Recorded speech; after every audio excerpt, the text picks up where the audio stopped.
speaker tonight is an enthusiastic girl named Saniya Sapkal. She lives in Westford, Massachusetts and goes to Blanchard Middle School. She has many hobbies and is a very talented girl. Some of her hobbies include dancing, soccer, skiing, and other things as such. She also loves vacationing and loves taking risks. She will do anything to have fun. It's my pleasure to announce my very good friend Saniya Sapkal to the stage. Please give her a warm round of applause.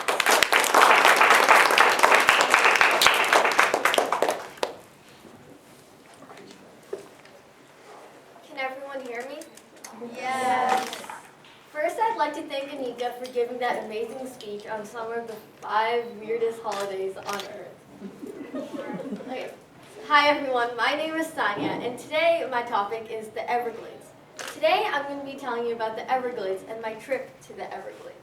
So, does anyone know what the Everglades is? Can you guys guess? Yes? It's like the largest wetlands. Yeah. So the Everglades is one of the world's largest wetlands. A wetland is an area where the soil is completely soaked in water, either year-round or seasonally. It is located on the southern tip of Florida and covers more than 4,000 square miles. Much of the Everglades is a slow-moving river, but it also includes swamps, coastal islands, and lots of other ecosystems.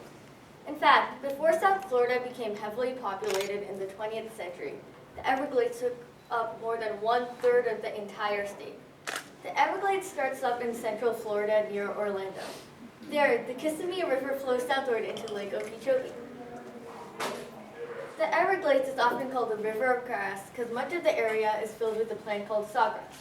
The edges of each blade have tiny hinges sort of like the teeth of a saw.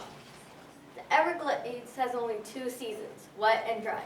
The wet season lasts from summer through fall, while the dry season lasts from winter through spring.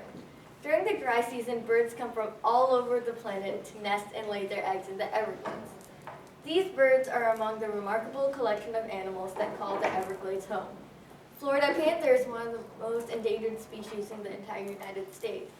Manatees, big aquatic sea mammals that look like giant seals, and alligators and crocodiles also live in the Everglades. Believe it or not, some people also call the Everglades home. In the beginning of the 19th century, the Seminole Indians retreated there to avoid being conquered by the white Americans. Today, many of their descendants still live around the glades. But the Everglades is important to everyone in South Florida. Just beneath the surface lies a huge aquifer. This provides fresh water to millions of Floridians, which it gets from the rivers and marshes above. But unfortunately, for much of the past century, many people have been concentrating on draining the Everglades. But as environmental awareness grew, many people began to protect this unique habitat. About 60 years ago, the federal government set aside 1.5 million acres of land to create the Everglades National Park. And in the beginning of the 1970s, the state of Florida began buying up land so no one could develop it.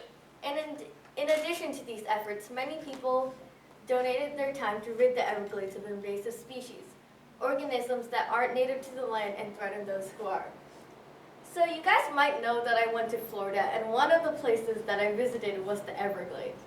When we got off the bus, the first thing that we did was have a bathroom break.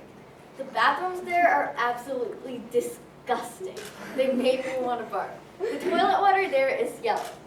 Next, we went to stand in line waiting for a boat. Right next to us was a small pond filled with alligators, and there was no fence next to us if one of the alligators wanted to get out of the water.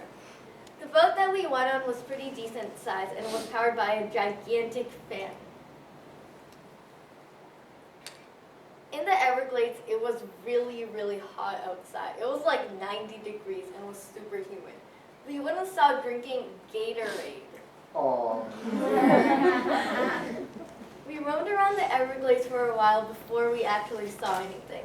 I spotted a few alligators and a bird. The alligators are really, really hard to spot. They look just like a tree log that's slightly green.